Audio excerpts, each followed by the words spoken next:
क्षण कर्म चेतन बंधकारु, कर्म के अवसान का कह कर स्वरूप यथार्थ जग का, जो किया उपकार है उसके लिए जिन वाणी माँ को वंदना शत बार है, वंदना शत बार है, वंदना शत बार है।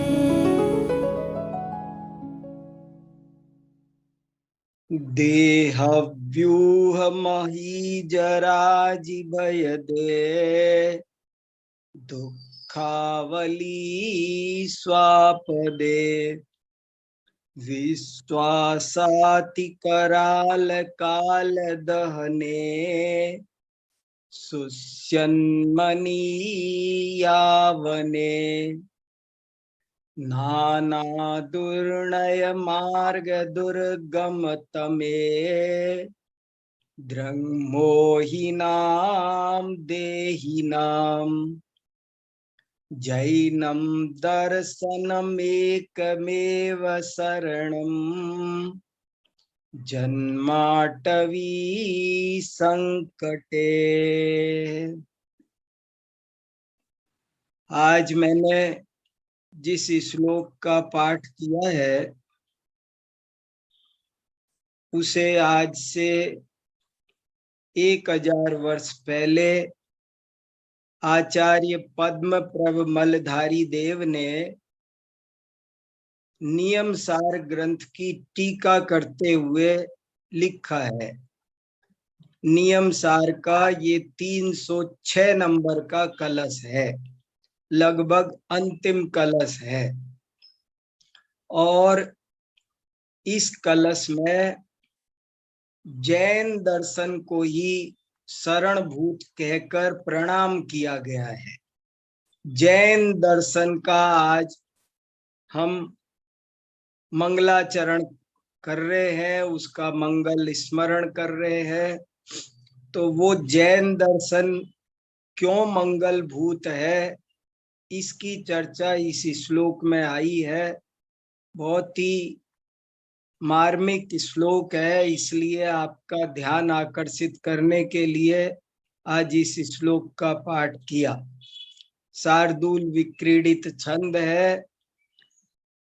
इसका हिंदी में अर्थ ये है कि देह व्यूह, व्यूह माने चक्र, शरीर चक्र, जन्म मरण का चक्र, संसार चक्र, शरीर का जो ये चक्र है, एक के बाद दूसरा, दूसरे के बाद तीसरा, ये जो क्रम से चक्र बना हुआ है, टूट नहीं रहा है, उस देह चक्र रूपी महीजराजी, महीज कहते हैं वृक्षों को, मही माने पृथ्वी, पृथ्वी पर जो जन्म ले वो वृक्ष, राजी कहते हैं पंक्ति को, पेड़ों की पंक्ति, संसार में शरीर रूपी चक्र की जो चक्र रूपी वृक्षों की जो भयंकर पंक्ति है।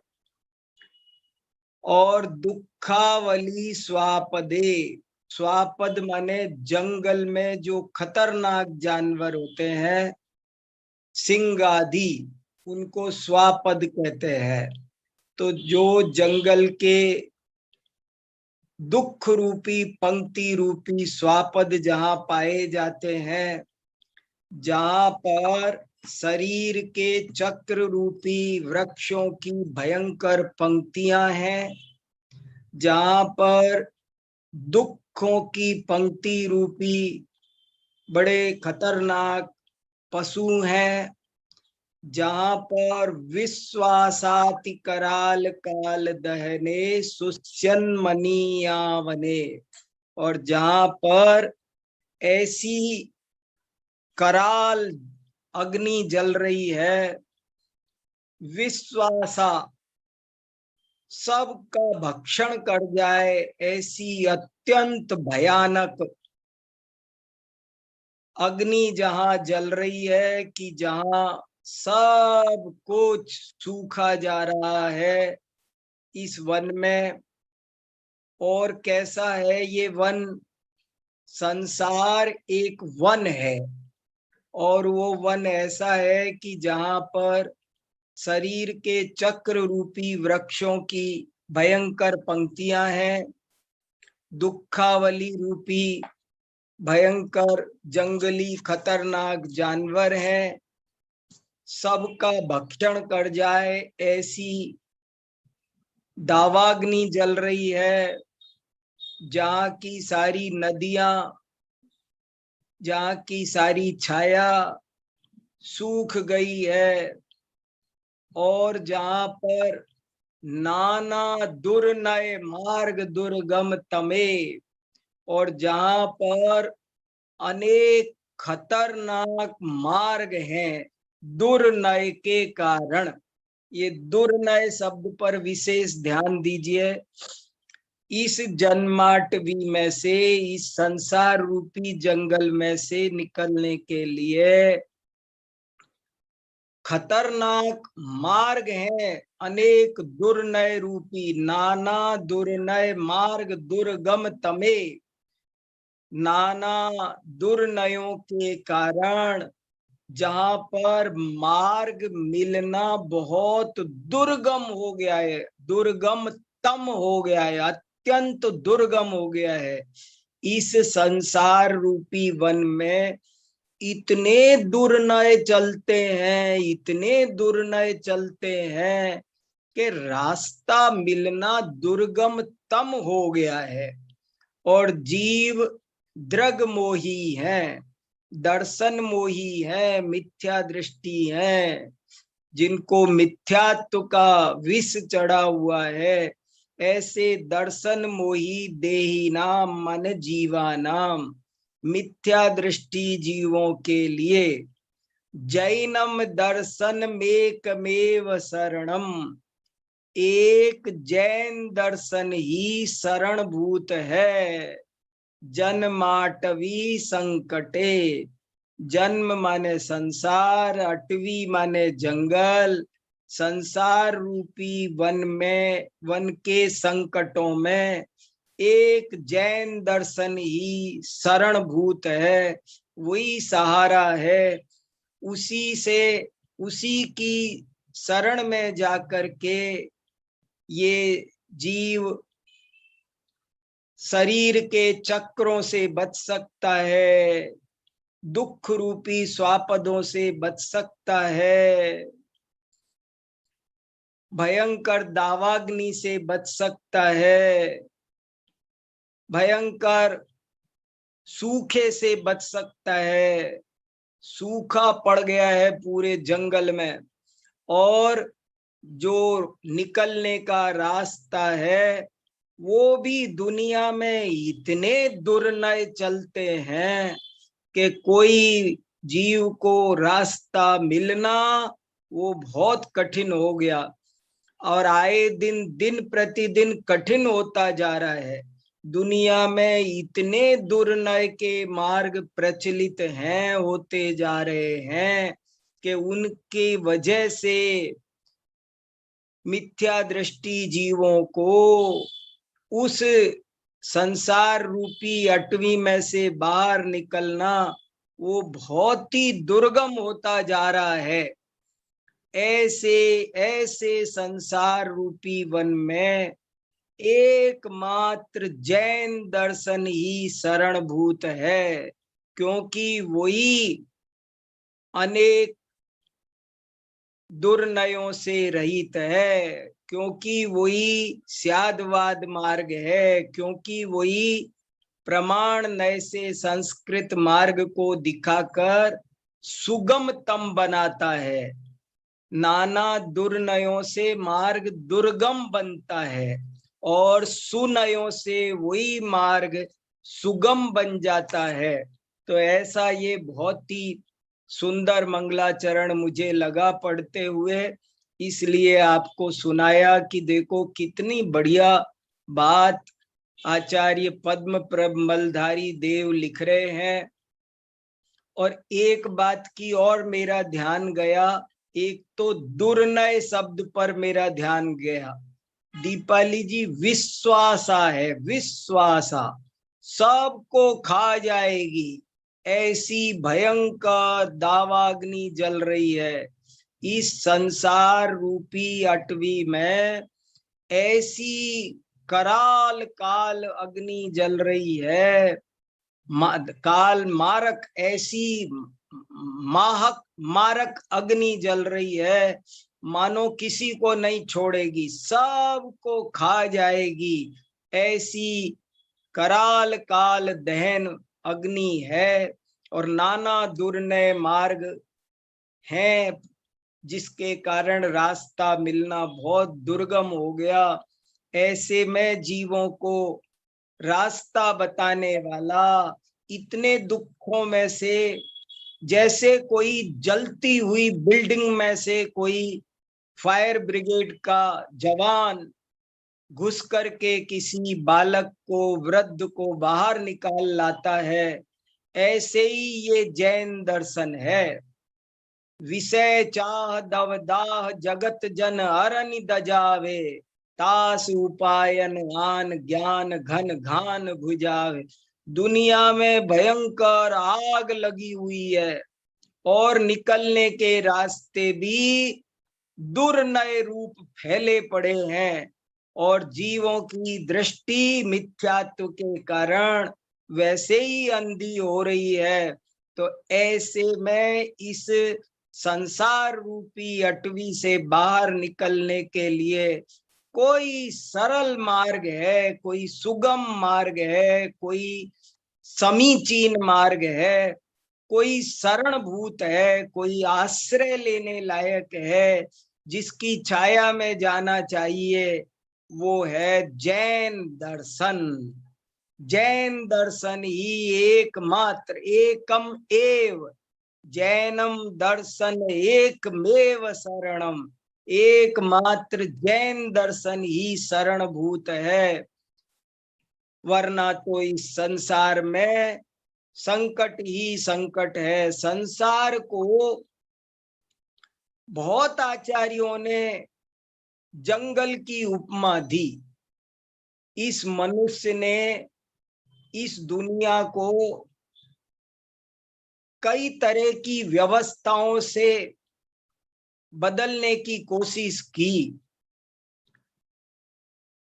न्यायालय बनाए, विद्यालय बनाए, औषधालय बनाए, जाने कितने आलय बनाए, लेकिन आज भी यदि उस परिणाम देखो, निष्कर्ष देखो, तो स्पष्ट दिखाई देता है कि यहाँ जंगल राज ही चलता है और कुछ नहीं चलता है।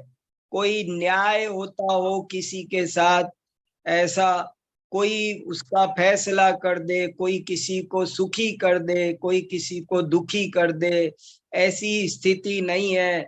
जीव स्वयं ही अपने कर्मोदय के अनुसार दुखी सुखी होते देखे जाते हैं। संसार एक जंगल के ही समान है और कुछ नहीं है।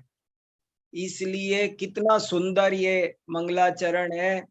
और एक इस शब्द पर मेरा ध्यान ज्यादा गया कि जैनम दर्शन, जैन दर्शन एकमात्र शरण है। बहुत से लोग ऐसा कहते हैं कि जैन दर्शन शब्द प्राचीन नहीं है, जैन दर्शन शब्द तो अभी चला है, ऐसा कुछ लोग कहते हैं।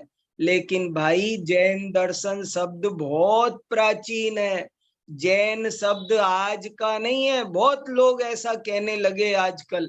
अभी मैंने सुना एक जगह, बोले जैन शब्द तो प्राचीन नहीं है, जैन शब्द तो अभी नया है, प्राचीन शब्द तो श्रमण और ये वो यही है, जैन शब्द प्राचीन नहीं है। लेकिन जैन शब्द आचार्य कुंद कुंद के ग्रंथों में आया है, जैन शब्द धवला में आया है, बहुत ग्रंथों में जैन शब्द प्राकृत में मिलता है। इसलिए ऐसा कभी नहीं कहना कि जैन शब्द प्राचीन नहीं है। जिन शब्द प्राचीन है, तो जिनके भक्त, जिनस्य उपासका जैनहा, ऐसे जगह जगह लिखा हुआ है। इसलिए, और यहाँ देखो कितना स्पष्ट साफ शब्द में जैन दर्शन लिखा। तो एक बार फिर आपको मंगलाचरण सुनाने की कोशिश करता हूँ। ये सुंदर देह व्यूह मही जरा जिभय दे, दुखावली स्वापदे, विश्वासाति कराल काल दहने, सुस्यन्मनी यावने, नाना दुर्णय मार्ग दुर्गम तमे, द्रग्मोहिनाम देहिनाम, जैनम दर्शनमेकमेव शरणम, जन्माटवी संकटे। ये जो दुर्नय, दुर्नय में न की बजाय न लिखा हुआ है। दुर्नय हम लोग साधारण तौर पर हम लोग दुर्नय दुर्नय बोलते हैं, पर यहाँ दुर्नय लिखा है। सो व्याकरण के हिसाब से, संस्कृत व्याकरण के हिसाब से सही शब्द दुर्नय नहीं है, दुर्नय है। क्योंकि रे के बाद यदि न आए तो व्याकरण के नियमानुसार उसका ण हो जाता है। रसाभ्यामणो नः, ये सूत्र है, उससे न का ण हो जाता है। इसलिए दुर्नय हम लोग बोलते जरूर है, लेकिन शुद्ध शब्द दुर्नय नहीं है, शुद्ध शब्द दुर्नय है। रे आ गया तो न नहीं बचेगा, न का ण हो जाएगा। और ये जो सुस्यन्मनी यावने, ये शब्द कैसे बना, क्या इसका सही रूप है, ये पता नहीं चल रहा है। बहुत खोजा, ग्रंथ में भी टिप्पणी लगी हुई है कि इस शब्द का सही अर्थ पता नहीं चलता, कुछ लगता है कोई अशुद्धि है। तो जो भी होगा, पर अब बहुत सुंदर कुल मिलाकर के मंगलाचरण है। हम ऐसे स्यादवादमय जैन दर्शन की शरण ग्रहण करते हैं, उसको भक्ति पूर्वक प्रणाम करते हैं। तो हम आप्त मीमांसा की कारिका नंबर 108 पर पहुंच गए हैं। कारिका नंबर 107 को पढ़कर 108 पढ़ेंगे। कारिका नंबर 107 में हमने क्या पढ़ा था उसको दोहराते हैं 2 मिनट में, और उससे 108वीं कारिका का संबंध देखते हुए इसको पढ़ते हैं। नयोपनयैकान्तानां त्रिकालानां समुच्चयः, अविभ्राट भाव संबंधो द्रव्यम एकमनेकधा। क्या कह रहे हैं कि तीनों काल के, सभी कालों के सारे नए, सारे उपनयों के सारे एकांतों को इकट्ठा करो।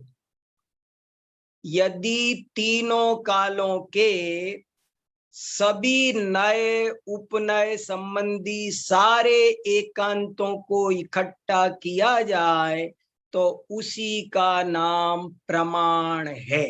वो प्रमाण का विषय है। ऊपर 106 में नय का विषय बताया था कि स्यादवाद से विभाजित, स्यादवाद में से विभाजित करके जो एक अंश को ग्रहण करता है उसे नय कहते हैं। ऐसे नय की परिभाषा बताई 106 में। 106 में बहुत अच्छी बात कही, और एक बात मुझे और भाषित आज हुई। सधर्मेणैव साध्यस्य साधर्म्याद अविरोधत के स्यादवाद सिद्धांत के अनुसार, ये पंक्ति जरा ध्यान देना, स्यादवाद सिद्धांत के अनुसार वस्तु के दोनों धर्म जिनको हम विरोधी कह रहे हैं वे वास्तव में साधर्मी हैं और अविरोधी है। ये एक गजब की बात लिखी है 106 नंबर कारिका में। नित्य अनित्य का विरोधी नहीं है, साधर्मी है। और नित्य अपने साधर्मी के साथ कभी भी विरोध भाव से नहीं रहता है, तभी वो नय है। वो अविरोध भाव से रहे तो ही नय है। ये एक बड़ा सुंदर भाव भाषित हुआ इसमें कि भाव देखो देखने में आता है, भाव अभाव का विरोधी है, अभाव भाव का विरोधी है। लेकिन यहाँ गजब की बात कही गई कि भाव अभाव का विरोधी नहीं है, बल्कि साधर्मी है। और उसके साथ में साधर्मी के साथ विवाद नहीं करना चाहिए। सद्धर्मा विसंवादा, साधर्मी के साथ जो विरोध करे वो नय नहीं है, कुनय है। और जो साधर्मी को अविरोध भाव से प्रेम से रखे वही नय है। ऐसी सुंदर व्याख्या मुझे ये इस शब्द में निकली। मैं इसकी टीका पढ़ रहा था, साधर्म्याद अविरोधतः। मैं तो आगे पीछे पढ़ता ही रहता हूँ, जिनको पढ़ लिए उनको भी पढ़ता रहता हूँ और आगे आने वालों को भी पढ़ता ही रहता हूँ। तो बहुत अच्छी बात इसका अर्थ है ये साधर्म्याद अविरोधतः के नए वो है जो अपने साधर्मी के साथ अविरोध भाव से रहता हुआ स्यादवाद के द्वारा विभाजित अर्थ के एक देश को व्यंजित करे, कहे उसका नाम नय है। खैर, तो ये तो 106 नंबर में नय का स्वरूप कहा और 107 नंबर में प्रमाण का स्वरूप कहा कि प्रमाण किसे कहते हैं। और ये परिभाषा बहुत आंदोलित करने वाली है, किसी को भी आंदोलित कर सकती है। पिछली बार कई प्रश्न आप लोगों ने भी पूछे, जिसको मैंने कहा कि अगली कारिका में उत्तर आएगा। तो देखो क्या कहा, तीनों कालों के जितने भी नए संबंधी एकांत हैं, जितने भी उपनय संबंधी एकांत हैं, उन सब का ढेर लगा दो, सबका समुच्चय करो, सबको मिलाओ, अच्छे से मिलाओ, उनमें अपृथक भाव हो जाए, उनका संबंध बन जाए, तो बस इसी का नाम प्रमाण है, इसी का नाम प्रमाण का विषय है। द्रव्य कहो कि प्रमाण कहो, एक ही बात है। द्रव्य कहो, यहाँ द्रव्य माने प्रमाण का विषय। प्रमाण, प्रमाण क्या है, ये परिभाषा ही अद्भुत है।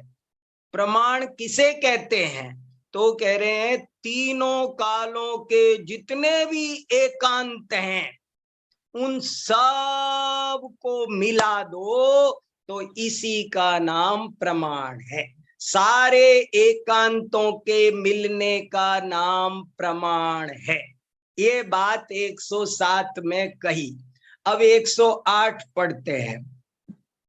मिथ्या समूहो मिथ्या चेत न मिथ्यैकांततास्ति नः, निरपेक्षा नया मिथ्या सापेक्षा वस्तु तीर्थकृत। ये 108 नंबर की कारिका बहुत ज्यादा प्रसिद्ध है विद्वानों के बीच। इस पर खूब हजारों घंटे चर्चा हुई है, हजारों पृष्ठ लिखे गए हैं। आधुनिक विद्वानों ने भी इस पर बहुत कसरत की है।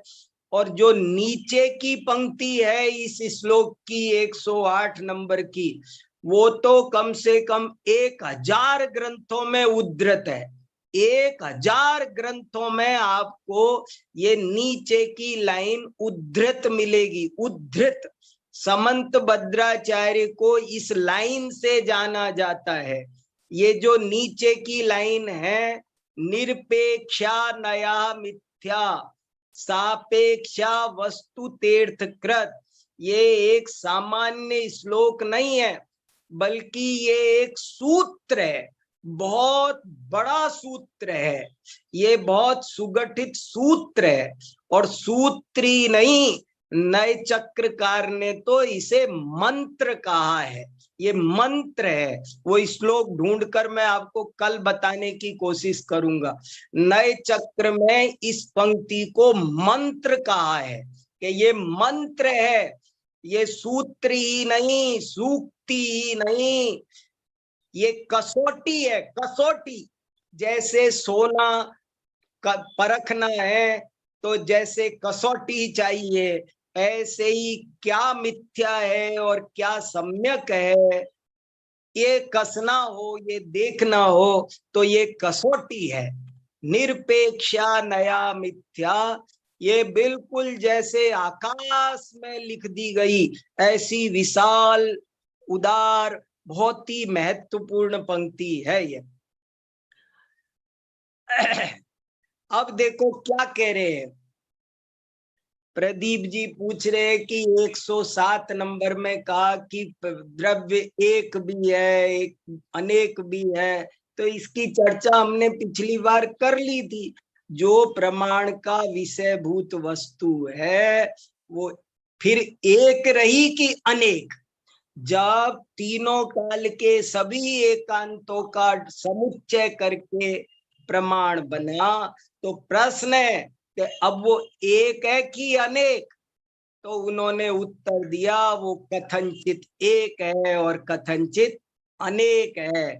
उसे एक भी कह सकते हैं और उसे अनेक भी कह सकते हैं। बहुत मार्मिक है ये, एकम अनेक दा शब्द भी बहुत मार्मिक है। अभी इस पर भी अभी हम और चर्चा कर सकते हैं, कोशिश करूंगा। पर अब 108 पर थोड़ी देर ध्यान देते हैं। ये 108 कारिका क्या कह रही है?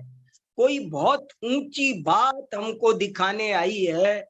इस कारिका को पढ़कर हमारे जीवन में सूर्योदय हो जाना चाहिए, ऐसी कारिका है ये। मिथ्या समूहो मिथ्या चेत, चेत माने शंका, चेत माने यहाँ पर कोई प्रश्न पूछता है। ऊपर कहा था कि तीनों काल के सभी एकांतों को मिला दो। तो बोले महाराज इतनी देर से तो 100 घंटे से तो समझा रहे हो एकांत हे है, एकांत हे है, एकांत हे है, अनेकांत सम्यक है, और अब कह रहे हो सारे एकांतों को मिला दो तो वो ही प्रमाण है।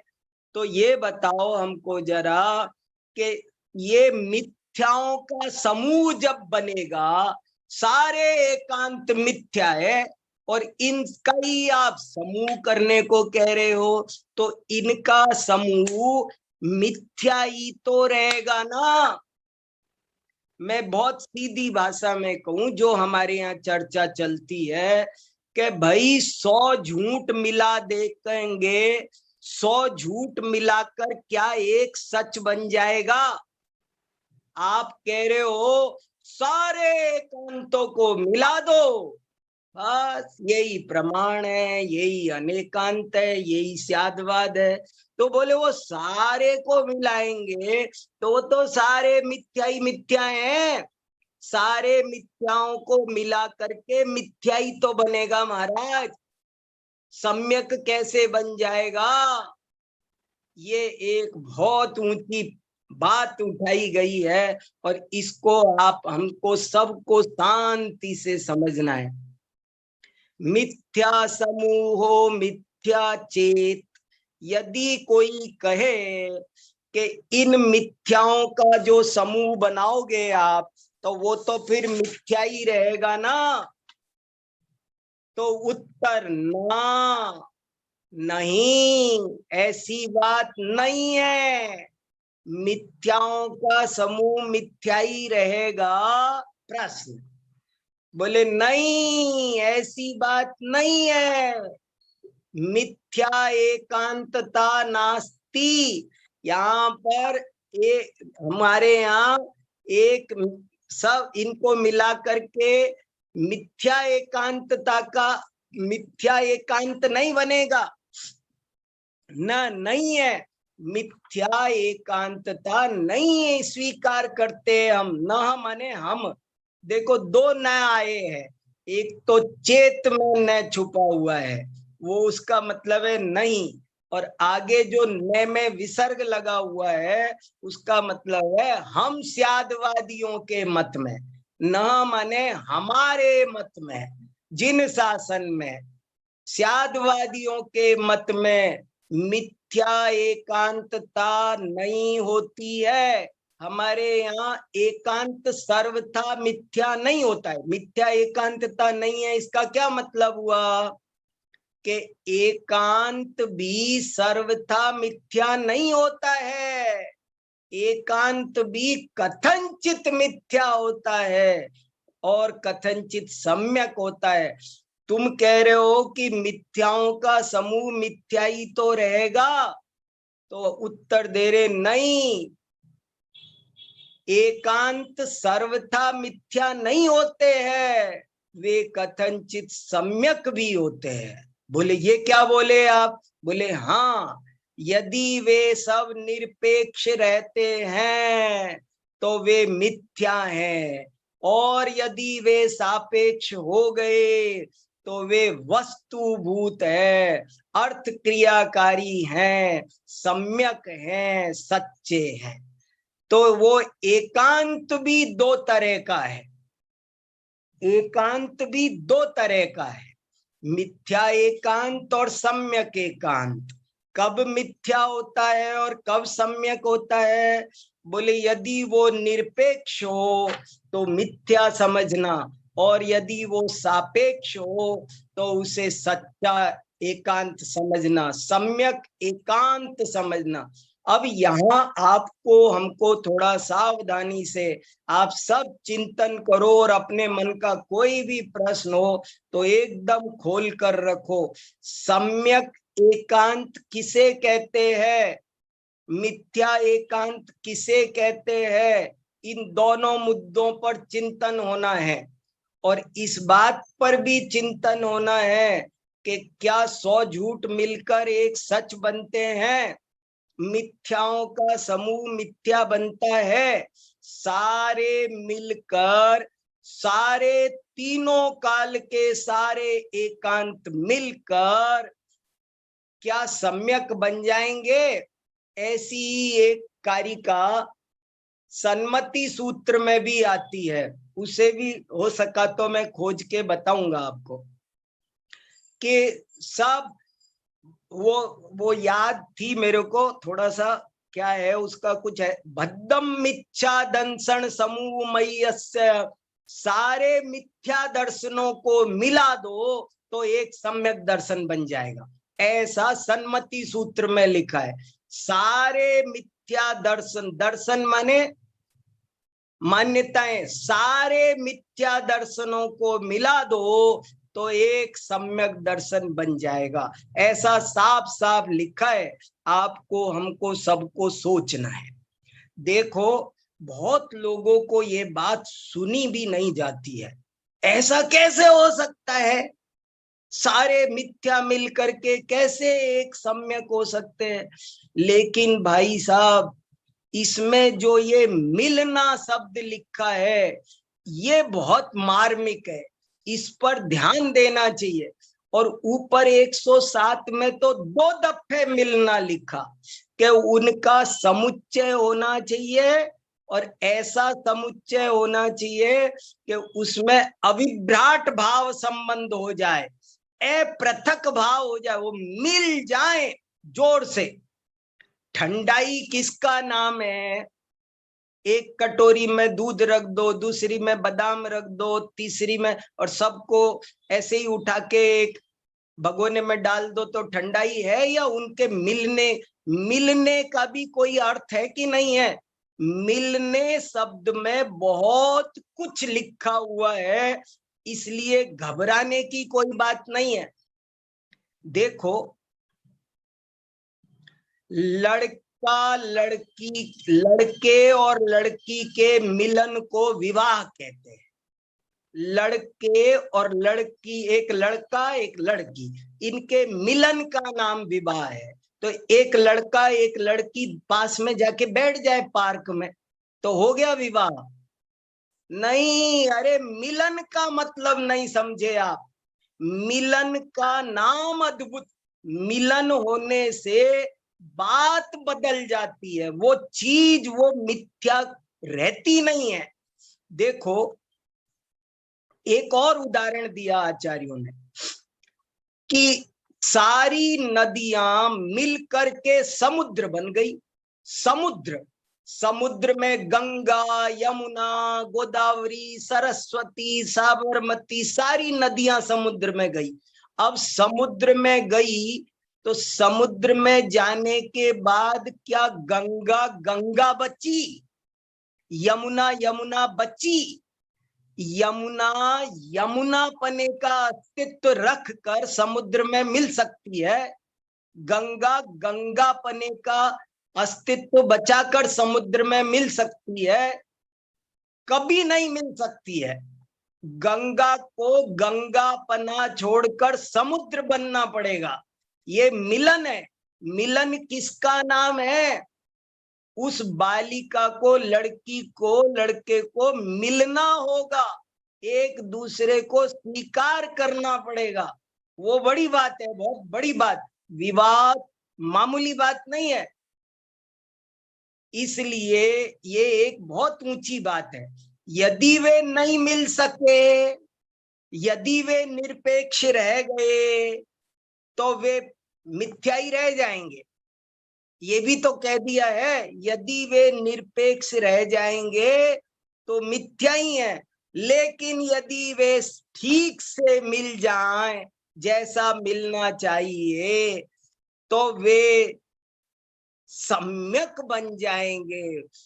तीनों काल के सारे एकांतों को मिला दो तो इसी का नाम अनेकांत है, इसी का नाम स्यादवाद है, और यही सच्चा दर्शन है।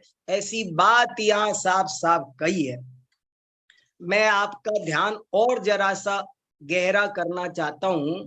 देखो ये सब मिल करके क्या होता है, मिलने से क्या होता है। धवला ग्रंथ का एक कोटेशन आपको दिखाना चाहता हूं। धवला ग्रंथ में लिखा है मिलने से क्या होता है। देखो हरण, बहेड़ा, आंवला अलग अलग रहेंगे तो बात और है, वो त्रिफला बनेंगे तब वो औषध बनेंगे। समझो, लोग घबरा रहे, हमारे यहाँ घबरा रहे, लड़ रहे, इस बात को काट रहे और दुनिया में लड़ाई फैला रहे। समाज, हमारे आचार्य तो सब दर्शनों को मिलाना चाह रहे हैं और इससे एक बहुत सुंदर सांप्रदायिक सद्भाव का वातावरण भी बनता है। ये इतनी सुंदर शैली है कि जिसके द्वारा किसी को बुरा भी नहीं लगता है और वो सुधर भी जाता है।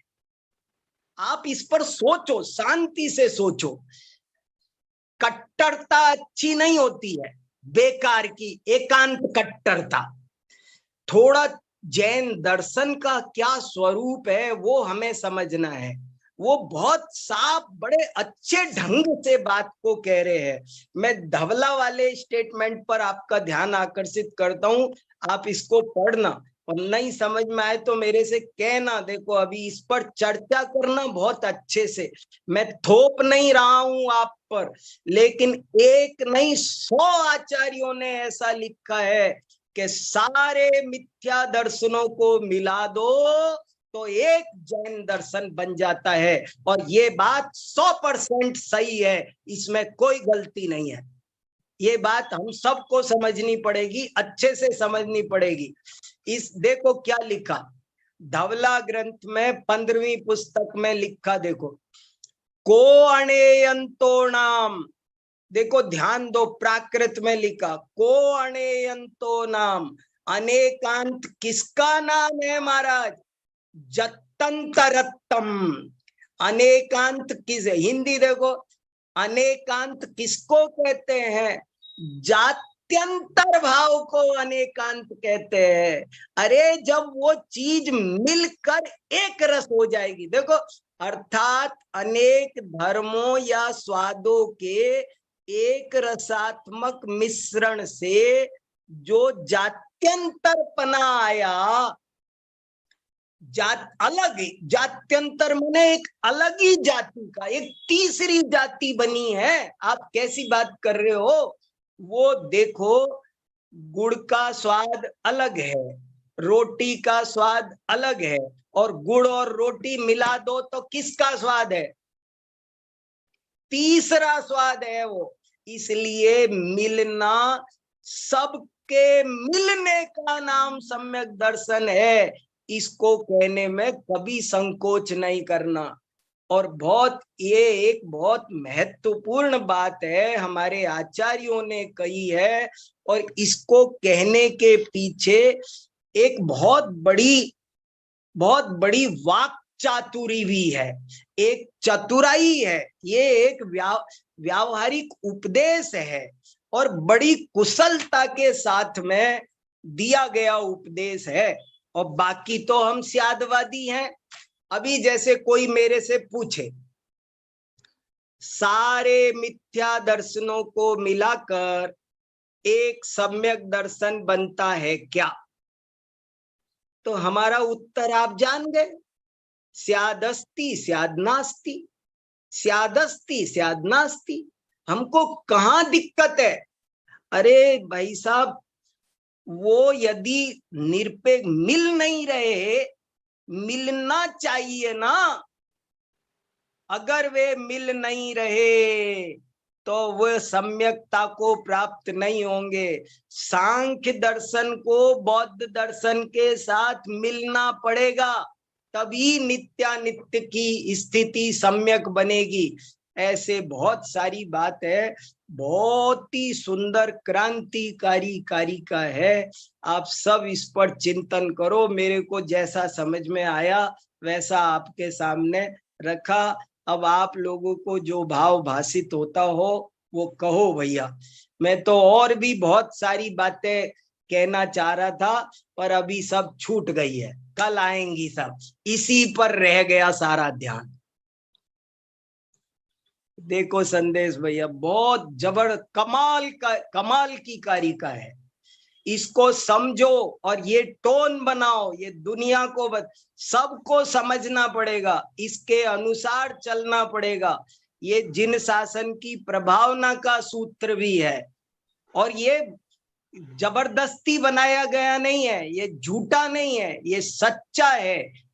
नदियां मिलेंगी तब समुद्र बनेगा। हम तो नदी हैं, तो फिर क्या हो गई तुम नदी रह लो फिर। चलो। हाँ, अभी बहुत सुंदर तरीके से हमने सम्यक एकांत और मिथ्या एकांत को 108 नंबर की कारिका के माध्यम से समझा। पर आप लोगों के विचार आमंत्रित हैं। हाँ, दिनेश जी। जय जय डॉक्टर साहब। बताओ साहब, बताओ। आज आपने कहा ना नदी जोश नदी में रह आ लो, गया मैं थोड़ा सा जोश में। उदारवादी नहीं होना तो नदी रह लो संकीर्ण बन के। हाँ नहीं, लोग है ना सारे वाक्यों पर सब दर्शन मिलकर के एक सच्चा कैसे, वो मिलकर शब्द पर ध्यान नहीं जाता है। मिलकर मतलब क्या होता है? सब झूठे मिलकर कैसे, सब मिलकर कर रहे हैं ना। अपनी संकीर्णता छोड़ के, लिमिटेशन छोड़ के उदारवादी दृष्टिकोण अपनाना पड़ेगा। किसी मिलने का मतलब यहाँ पर ये आएगा। हाँ देखो, समंत भद्र आचार्य ने ऐसा लिखा है युक्त अनुशासन में कि आज भी कोई वक्ता अच्छा हो तो जैन दर्शन को विश्व दर्शन बना सकता है। अब इस तरीके से बात करो ना, आप सबसे बात करो, कोई झूठा नहीं है, सब सच्चे हैं, सब सत्य का एक एक अंश पकड़ कर बैठे हैं, और सब सत्य के अभिलाषी है, सब सत्यानुरागी है। आप करुणा से भीग करके उनको समझाओ तो सही, उन्हें अपर पक्ष दिखाओ तो सही। भाई साहब, इतना सा जोड़ लो इसमें कुछ नहीं। आपकी बात बहुत बढ़िया है, बस स्यात लगा दो जरा सा, और कुछ नहीं, आपको कुछ नहीं करना, आप स्यात लगा दो जरा सा। तो फिर हम बहुत, हाँ हम भी आपके साथ हो जाएंगे। साथ लगने से मिलना हो गया। हाँ, नाटो को ज्वाइन करो ना। 30 देश साथ देंगे भाई, इसमें फिर कोई आपने हमला नहीं कर सकता। इसमें आपने जो एक इस कार्य को बताया ना कि मंत्र है और ये जो है, हाँ हाँ, मैंने नहीं बताया, इसमें हाँ, लिखा है। तो मैंने मैं यही आज दिखाए नहीं आपको, फोटो खींच खींच के दिखाए नहीं है, पर मैंने पढ़े जो बता रहा हूँ यहाँ। तो इसमें मैं ये कह रहा हूँ, ये भेदक न्याय हुआ। भेदक है ये, सम्यक हाँ सम्यक और मिथ्या को करने के लिए, अलग अलग करने के लिए कि ये सम्यक है और ये हाँ मिथ्या है, हाँ हाँ तो उसको करने के लिए भेद कर दिया इसने, इस पंक्ति ने, हाँ इस न्याय ने, सापेक्षता और निरपेक्षता के न्याय ने। हाँ हाँ हाँ, तो ये जैसे हंस कर देता है ना, अपनी इसकी चोंच होती है, वो शीर बस मीर बस को बस भेद बस कर बस, देता है। अरे जरा सा काम है, मिथ्या दर्शन को सम्यक दर्शन बनते कितनी देर लगती है। तो ये बहुत सुंदर न्याय है इसमें। मुझे तो बहुत आनंद आ रहा है, बहुत, मैं तो डूबा हुआ हूँ और बहुत भाव भास मेरे चित्त में जितनी बातें आई ना 24 घंटे में, वो तो मैं जरा सी बताई, आधी भी नहीं बताई।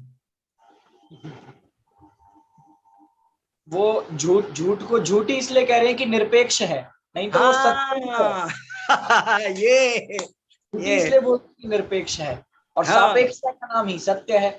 ज्यादा बस देखो, इस चतुराई को समझो, ये बात सच हो रही है, अब जबरदस्ती नहीं बनाई जा रही। ऐसा नहीं हो रहा है कि फॉर्मेलिटी के लिए, हाँ भाई समझौता कर लिया, आग ठंडी, हमने गलत कागज पे साइन कर दिए, नेतागिरी करनी है। ये नेतागिरी करने वाला मामला नहीं है। वो सब साधर्मी है, सब साधे, साधर्मी लिखा है, टीका में लिख पड़ा मैंने आज 106 नंबर की कारिका में, के नए अपने साधर्मी के साथ अविरोध से रहता है। मैंने कहा साधर्मी माने, बोले नित्य का साधर्मी अनित्य है, भाव का साधर्मी अभाव है, भेद का साधर्मी अभेद है, एक का साधर्मी अभेद है। मैंने कहा ये साधर्मी है इनके। जैसे जैन का साधर्मी जैन होता है ना, तो नित्य का साधर्मी नित्य होना चाहिए, वो कह रहे नहीं, नित्य का साधर्मी अनित्य है। मैत्री भाव है, दोनों पक्ष और विपक्ष में मैत्री भाव। हाँ हाँ, अरे वो दिख रहे विरोधी। हाँ अरिहंत जी। हाँ हाँ हाँ, अरियंत जी बोलो भैया।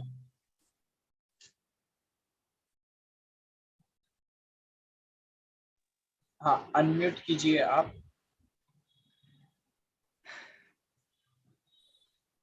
अमित हूँ अरिहंत के नाम से। भाई साहब सादर जय जिनेंद्र। हाँ बताओ साहब। भाई साहब मैं इतना तो नहीं जानता, लेकिन आपके उससे ये जरूर समझा हूँ कि ये जो बात चल रही है ये केवल ज्ञान की सर्वज्ञता को भी प्रदर्शित करती है, क्योंकि पूरी तरीके से जब पूरे धर्म जितने भी हैं उनका जाननहारपना होगा तो केवल ज्ञान भी सर्वज्ञता अपने आप रहेगा। हाँ मैं इतना ही समझ पाया हूँ भाई साहब, और नहीं, मैं नहीं, ज्यादा जानकार तो नहीं हूँ, पढ़ा भी नहीं हूँ, नहीं लेकिन नहीं, कोशिश केवल कर रहा हूँ ज्ञान का आपकी ही सभा ग्रंथ में। है ये, बात तो वहीं से चल रही है, उसी में से जी निकल रही है। प्रकरण जी तो केवल ज्ञान का ही है ना, तत्व ज्ञानम प्रमाणम ते जी आप युक्त सर्व। बरोबर। बहुत बढ़िया, बहुत अच्छा। जी बस कोशिश कर रहा हूँ आपकी कक्षा लेके नहीं नहीं अपना नहीं, जीवन ठीक है। सार्थक हो साहब। नहीं नहीं, लगे रहो, सब अपने आप बहुत जल्दी सब समझ में आएगा। जी बिल्कुल साहब, बहुत बहुत सादर जय जिनेंद्र। हाँ जय जी ने। हाँ महावीर जी जयपुर। हाँ हाँ हाँ हाँ, उनका कुछ समाधान हुआ कि नहीं? हाँ क्या? आपने जो परसों प्रश्न पूछा था उसका समाधान हुआ ना? देखो आज कुछ थोड़ा तो हो गया, लेकिन कोई अभी बात नहीं, और कल हो जाएगा। अच्छा, मेरा एक प्रश्न और था। हाँ मिथ्या एकांतों का समुदाय है वही द्रव्य है, ऐसा इसका हाँ अर्थ नहीं? हाँ हाँ, तो ऐसा कहें, ऐसा अगर डालें तो सम्यक एकांतों का समुच्चय वही द्रव्य है, तो ये क्या गलत होगा? तो बात तो वही है ना, यहाँ वही तो कही जा रही है। आपके वाक्य में इस वाक्य में अंतर ही नहीं आ रहा है, यही तो ये बताना चाह रहे हैं। ये तो वहाँ मिथ्या एकांत है, नाम होना ही मिथ्यापना है, समुच्चयता नाम होना ही मिथ्यापना है। हाँ, समुच्चय का उपसर्ग सम है ना, समुच्चय, समुच्चय, सम्यक ढेर लगना है, सम्मिलन होना है। मिलन भी क्या, सम्मिलन बोलो।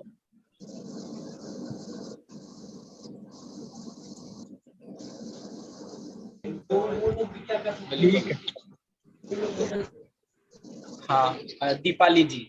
हाँ हाँ हाँ, सुनो। जय जिनेन्द्र पंडित जी सर, हाँ यहाँ पे जो अर्थकृत शब्द आया है ना, हाँ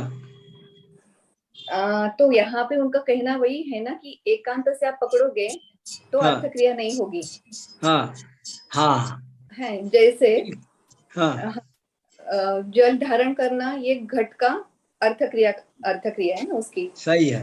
हाँ, लेकिन उसमें अगर वो आकार की अपेक्षा वो जल धारण करता है, हाँ मतलब थास कुशुल वगैरह जो है उन आकारों में वो पानी तो लेगा, लेकिन उसमें संग्रह करने की कैपेसिटी नहीं है। पानी का हाँ। संग्रह तो घट करेगा। और जैसे उसकी आवाज, शब्द देखते हैं हम, घट ठोक के देखते हैं कि जब भी खरीदना है तो मतलब उसमें है ना पानी रहता है उसमें, या उसमें पानी स्टोर हो सकेगा, या उसमें से पानी हाँ रुकेगा, निकल जाएगा। हाँ हाँ रुकेगा। रुकेगा। हाँ हाँ, और मिट्टी के हिसाब से जैसे काली मिट्टी है तो उसका पानी ज्यादा ठंडा होता है ऐसा बोलते हैं। हाँ। मतलब ये एक एक अपेक्षा। फिर स्पर्श, उसका हाँ। स्पर्श है, पोरोसिटी है उसमें, वो टेक्सचर है, उससे वो ठंडा करता है जल को। वही अगर हाँ। सीमेंट का होगा तो वो पानी मतलब भले धारण करे लेकिन वो ठंडा नहीं होगा। मतलब ये सब अपेक्षा जल वैसा वो अर्थ क्रियाकारित्व लेना है। हाँ लेना ऐसा है। ही एक एक जो अर्थकृत शब्द आया है, अर्थकृत, अर्थकृत शब्द का अर्थ है, उस पर हमने अभी चर्चा की नहीं आज, हम तो उसी पर लग गए कि सबका समूह। पर अर्थकृत शब्द का अर्थ आपने पूछा, अर्थकृत माने अर्थ क्रिया करने वाला। जब वस्तु परस्पर विरोधी दो धर्मों का समुदाय होगी, नित्यानित्यात्मक हो, भावा भावात्मक हो, तभी वो अर्थ क्रिया कर सकती है। जैसे मैं बार बार बोलता रहता हूं, यदि आत्मा सर्वथा नित्य है तब भी मुक्ति की प्राप्ति नहीं हो सकती, और यदि सर्वथा अनित्य है तब भी मुक्ति की प्राप्ति नहीं।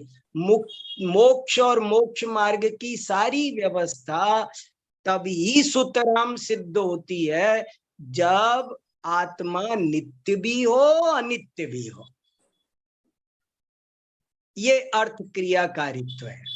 वस्तु, कोई भी वस्तु अपनी अर्थ क्रिया करे, ये पेन लिखे, तो इसके लिए इसे नित्यात्मक होना जरूरी है। कोई इसे भावा भावात्मक होना जरूरी है। घट को घट होने के लिए ही पट नहीं होने रूप उसमें पटा भावत्व भी होना जरूरी है, तभी वो घट क्रिया अर्थ क्रिया करेगा। अच्छा, आस्ति नास्ति के हिसाब से वो अर्थ रूप लेना है। अब कुछ सारे विरोधी धर्म। हाँ, पहली बात त्रिकाला नाम समुच्चय, पहले वो घट रहे, इसके लिए उसमें घट का भावत्व और पट का अभावत्व दोनों होना जरूरी है।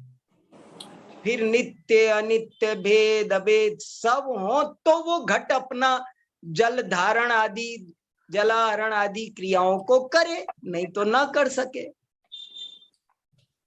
और जैसा अभी आपने बोला कि जैसे समुद्र में गंगा यमुना मिलके अपना अस्तित्व खो देती है जैसे, तो यहाँ पे भी दोनों लगाना चाहिए ना, जैसे आप हमेशा मुख्य गौण करते हैं। बराबर बराबर बराबर, दोनों लगा।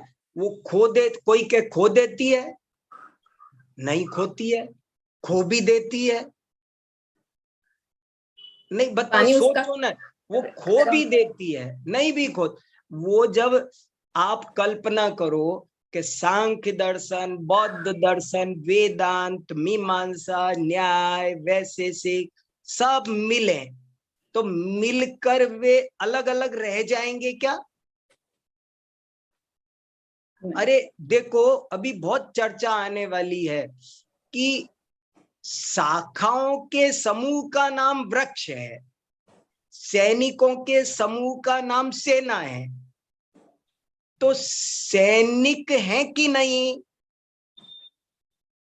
एकांत नहीं तो अनेकांत कैसे बनेगा? एकांत नहीं तो अनेकांत कैसे? जिस शाखाएं नहीं तो पेड़ कहाँ है? अंगों से मिलकर तो अंगी बना है। अनेकांत अंगी है और एकांत अंग है। तो अंग रहेंगे तब ना अंगी बचेगा। अंग गायब हो जाएंगे तो अंगी कैसे बचेगा? एक एक हिसाब से लेंगे तो एक एक सैनिक और एक एक हाँ, और पूरी मिलके सेना, सैन्य, ऐसा हो जाएगा। बराबर तो बराबर। दोनों अपेक्षा रहेगी। हाँ, जैसे हमेशा घटाते हम पिता पुत्र, ये सब अपेक्षा मतलब वही लग गई ना फिर। हाँ, पर यहाँ अपन ने अभी चर्चा आई ना, विरोध को प्रकाशित करना नय का विशेष काम है। नय का विशेष काम है विरोध को दूर करना। उभय नय विरोध ध्वंसिनी स्यात् पदांके, एक ही पंक्ति बहुत काम की है। उभय नय विरोध, नय दो ही है एक तरह से। उभय नय विरोध ध्वंसिनी स्यात् पदांके, और सारे पूरे द्वादशांग के उपदेश का, हजारों प्रवचनों का, सभी तीर्थंकरों का, सभी ग्रंथों का एक ही सार है, उस विरोध का परिहार। बस इतनी सी बात है, और क्या। बहुत अच्छा।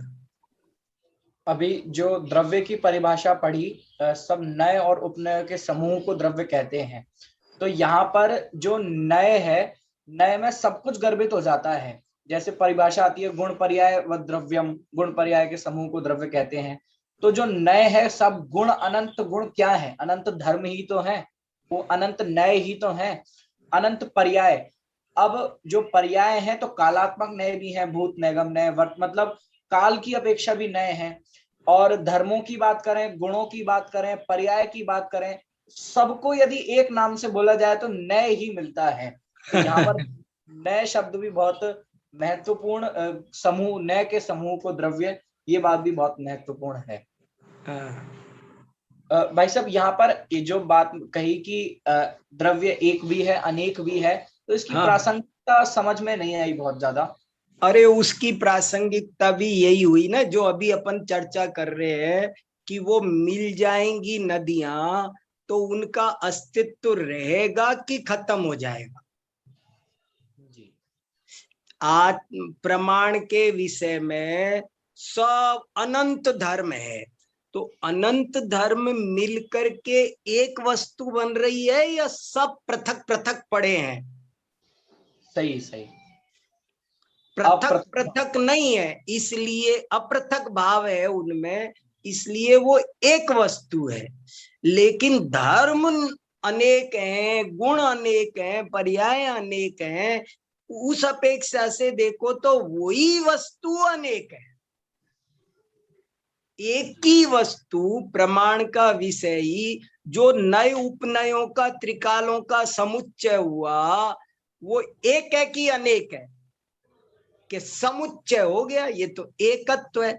हमने 1000 पत्थरों, हमने 100 सैनिकों की एक सेना बनाई, तो अब ये एक है कि अनेक है? 100 है कि एक है? एक भी अनेक भी। हाँ, ये है कि वो ऐसा मिलता है कि उसका वही, वो जो बात दिनेश जी ने लिखी ना, दिनेश जी ने आज मैसेज में लिखा है कि भेद और अभेद दोनों हैं द्रव्य में, लेकिन कैसा है वो भी समझना जरूरी है। मैं एक वाक्य और बोलता हूं, प्रमाण ये तो बताता है कि क्या है, लेकिन कैसा है नहीं बताता है। कैसा है समझना हो तो नए चाहिए। जी हाँ, सैनिक एक सेना होकर लड़ रहे हैं ना। क्रिकेट की टीम बनाई, अब वो टीम अलग अलग खिलाड़ी अपने लिए खेलेगा तो जीत गई दिल्ली कैपिटल, फिर हारेगी। जी। एक बात और भाई साहब, यहाँ हाँ। पर नए जो है वो तो असल में ज्ञान का अंश है, तो हाँ। ज्ञान में वस्तु का उपचार किया जा रहा है, वस्तु के ज्ञान में वस्तु का उपचार किया जा रहा है। तो हाँ। एक बात पहले हमने पढ़ी थी, अपेक्षयिकांत और अनपेक्षयिकांत, कि वो अपेक्षा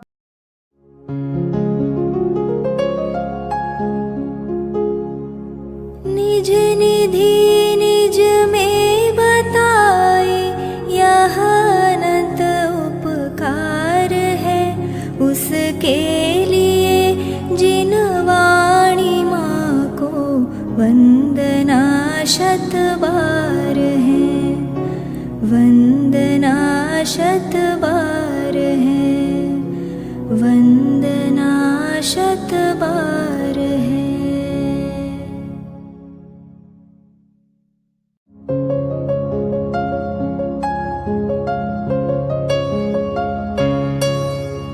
हे जिन वाणी भारती तो ही जपो दिन रैन, जो तेरी शरणा गहे सो पावे सुख चैन। जा वाणी के ज्ञान ते सूझे लोकालोक, सो वाणी मस्तक नवो सदा देत हो ढोक, सदा देत हो